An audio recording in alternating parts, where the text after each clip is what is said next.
Seorang guru honorer tingkat sekolah dasar Kabupaten Konawe Selatan, Sulawesi Tenggara ditahan atas tuduhan melakukan penganiayaan kepada siswa yang diketahui anak polisi.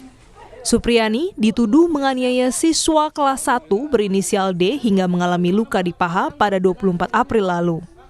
Sempat mendekam di penjara selama 1 minggu, penahanan guru Supriyani akhirnya ditangguhkan. Ia pun meminta keadilan karena merasa tidak melakukan penganiayaan kepada salah satu muridnya seperti apa yang dituduhkan. Saya bersyukur saya bisa pulang ke rumah. Terima kasih banyak untuk teman-teman semua. Mudah-mudahan sini ada hikmah yang saya dapatkan. Tapi memang Bu, Ibu tidak mengaku dengan perbuatan itu, Bu? Tidak, Pak. Tidak. Bu, sudah berapa tahun Bu Ibu di situ? Setelah masa honor sudah 15 tahun. 16. Meski penahanan ditangguhkan, PGRI meminta Supriyani bebas murni. Pasalnya, PGRI juga melakukan penyelidikan sendiri terkait kasus ini. Tentu kami berterima kasih atas dibebaskan penangguhan karena kami menyampaikan 4 tuntutan untuk Ibu Supriyani agar bukan saja dia dibebaskan penangguhan penahanannya, tetapi kami menuntut bebas murni karena kami melakukan penyelidikan atau apa sih namanya ya, bukan bahasa penelaahan secara mendalam di samping yang kami terima laporan dari pihak aparat keamanan. Saat ini, meski penahanan yang ditangguhkan, namun kasus Supriyani tetap berjalan. Kapolres Konawe Selatan, AKBP Febri Sambilang, pihaknya segera mencari solusi terbaik dari permasalahan ini. Menjadi win-win solution itu adalah pemulihan hak, setidaknya pemulihan hak untuk 3 identitas tadi. Seperti itu. Tidak ada yang merasa dirugikan, tidak ada yang merasa superior ataupun tidak ada yang merasa inferior dari yang lain. Kita ingin solusi ini bisa memulihkan hak-hak semua 3 identitas tadi. Karena ini sedang berjalan prosesnya, kami tidak ingin melangkahi ataupun tidak ingin terlalu jauh memberikan keterangan. Apakah Supriyani bisa mendapat keadilan? Tim Liputan, Kompas TV. Seorang guru honorer tingkat sekolah dasar di Kabupaten Konawe Selatan, Sulawesi Tenggara menjadi tersangka karena diduga menganiaya siswa yang diketahui seorang anak polisi. Sempat ditahan selama 1 minggu, penahanan akhirnya ditangguhkan. Tapi kasus tetap berjalan. Nah, saudara, pagi ini saya sudah bersama pengacara guru yang menjadi tersangka penganiayaan melalui sambungan virtual. Ada Pak Andre Darmawan. Selamat pagi Pak Andre. Selamat pagi Pak. Ya, kita ingin tahu duduk perkaranya sebenarnya. Sejak awal, kita kilas balik dulu kasus ini. Jadi guru Supriyani ini bisa menjadi tersangka penganiayaan. Bagaimana ceritanya Pak? Iya, jadi perkara ini dari awal itu akibat ada laporan dari orang tua yang diduga ini siswa melaporkan Ibu Guru Supriyani. Laporannya itu melakukan penganiayaan di tanggal 24 April 2024. Kemudian perkara ini bergulir lakukan pemeriksaan, sempat juga ada beberapa mediasi, tapi tidak tercapai karena ada beberapa permintaan sejumlah uang. Akhirnya setelah perkara ini tidak ada hasil dari mediasi, kemudian perkara ini dilimpahkan ke kejaksaan. Pada saat dilimpahkan di kejaksaan, Ibu Supriyani akhirnya ditahan. Nah, setelah ditahan di kejaksaan, perkara ini kemudian dilimpahkan ke pengadilan. Setelah dilimpahkan ke pengadilan, kami menyurat untuk dilakukan penangguhan dan alhamdulillah kemarin Pengadilan Negeri Andolo mengabulkan permohonan penangguhan sehingga Ibu Supriyani per hari kemarin itu sudah keluar dari lapas perempuan. Seperti itu. Oke, ini kasusnya begitu cepat hingga sampai akhirnya Ibu Supriyani sempat ditahan begitu ya, dituduh begitu lalu langsung ditahan. Nah, yang saya tertarik dengan beberapa kesaksian seorang guru yang ada bersama Ibu Supriyani di sekolah begitu. Salah satunya adalah wali kelas 1A, di mana 1A ini, kelas 1A ini adalah kelas yang di mana seorang anak polisi itu berada begitu ya.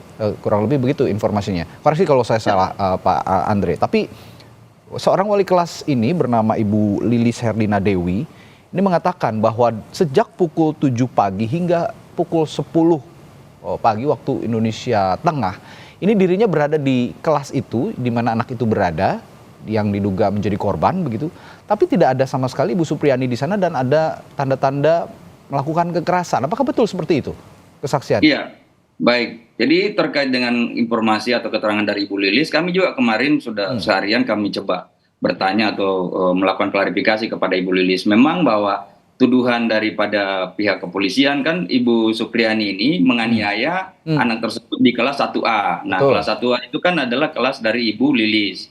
Nah, keterangan Ibu Lilis bahwa Ibu Lilis itu dari sejak jam 7 sampai jam 10 itu tidak pernah meninggalkan ruang kelasnya. Ya, oke.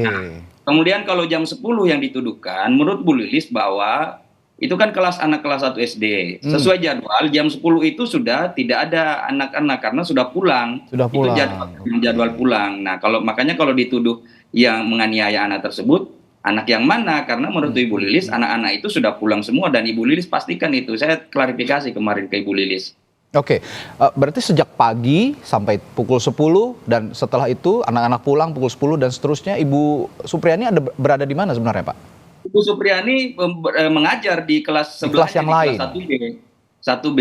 Oke, di kelas yang lain Ibu Supriani mengajar sehingga ya bukti-bukti itu sebenarnya sudah cukup menguatkan gitu ya bahwa Ibu Supriani tidak melakukan apapun seperti yang dituduhkan begitu. Nah, Ya, hanya sayang bahwa ini keterangan-keterangan ini tidak dipertimbangkan oleh tidak dipertimbangkan pihak kepolisian. dan prosesnya begitu cepat sampai Ibu Supriani akhirnya ditetapkan tersangka dan akhirnya ditahan gitu ya. Justru yang dipertimbangkan Oke. keterangan anak yang menurut kami itu tidak bisa dikategorikan sebagai keterangan saksi karena tidak memenuhi syarat kan. Sejauh ini si anak ini yang diduga menjadi korban menceritakan hal apa saja sebenarnya sejauh ini, Pak Andre? Menurut informasi dari Ibu Lilis juga ya, Ibu Lilis. Pada saat tanggal 26 itu kan Ibu Lilis sempat ditelepon oleh ibu korban. Nah, ibu korban menyampaikan bahwa awalnya anak ini kan dia dimandikan kemudian dilihatlah luka-luka itu kan. Oke. Luka-luka itu. Nah, ditanya ke ibu korban, kenapa ini anaknya awalnya menjawab bahwa dia jatuh di sawah. Tapi kemudian orang tuanya atau bapaknya tidak percaya dan kemudian mendesak anak ini. Akhirnya dia membuat pengakuan yang berbeda bahwa dia dianiaya oleh Ibu Supriani seperti itu. Oke.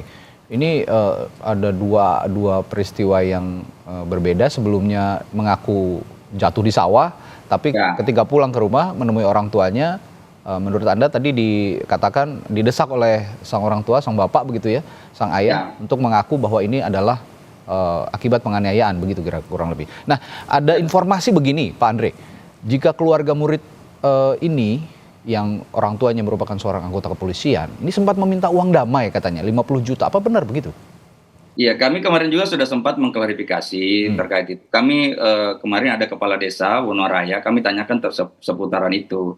Jadi kepala desa sempat menyampaikan bahwa benar ada permintaan itu bahwa kalau kasus ini mau damai itu harus bayar 50 juta dan tidak boleh di bawah itu. Wow. Nah, itu disampaikan oleh seorang penyidik Polsek Baito itu kepada kepala desa. Penyidik menyampaikan bahwa ini adalah permintaan dari orang tua korban seperti itu. Okay. Nah, dalam kondisi seperti itu kan Ibu Lilis, kondisi guru honorer 16 tahun yang gajinya 300.000 per bulan itu kan sesuatu yang tidak memungkinkan. Iya. Dan Ibu Supriani sendiri bersama sang suami begitu mengatakan kami ini hanya orang kecil begitu ya. Tidak mungkin untuk membayar uang sebesar itu dengan penghasilan yang jauh dari apa yang diminta untuk uang damai itu yang dimaksud. Nah, Pak Andre, saat ini kan memang penahanan ditangguhkan. Tapi kasus tetap berjalan, dikatakan oleh kejaksaan, lalu juga bahkan seorang Wakapolda di Sultra juga mengatakan ya kita lihat saja penyidik akan bekerja profesional dan kasus tetap akan berjalan. Tapi pendampingan Pak Andre sendiri terhadap Ibu Supriani dan apa yang akan dilakukan ke depan, apa saja Pak kira-kira?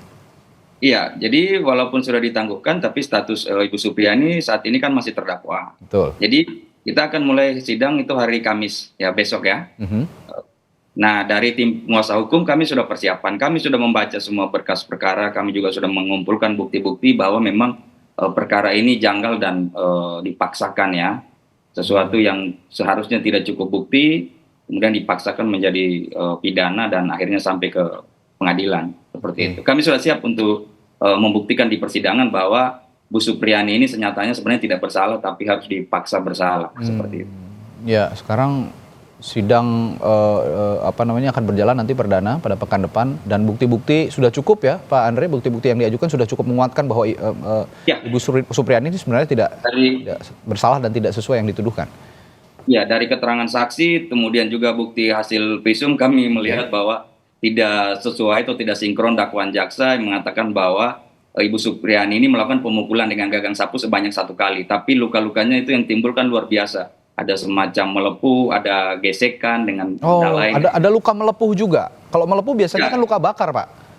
Iya, makanya ini yang aneh begitu kan. Di dakwaan jaksa kan mengatakan bahwa itu dipukul pakai gagang sapu yang ringan itu 1 kali. Nah, tapi kan dampak yang ditimbulkan kalau menurut kita itu bukan, dan semua ini sudah viral di media, dilihat bahwa banyak yang menyatakan bahwa ini bukan bekas luka pukulan. Baik, Pak Andre, terakhir saya ingin bertanya juga bagaimana kondisi Ibu Supriani saat ini, Pak? Ibu Supriani kemarin masih menangis terus, kami memberikan penguatan dan sampai saat ini kami coba amankan di Rujab Camat ya, karena Ibu Supriani sepertinya masih dihubungi dan ada beberapa pihak yang kami ingin memproteksi dulu supaya Ibu Supriani bisa tenang begitu. Ya.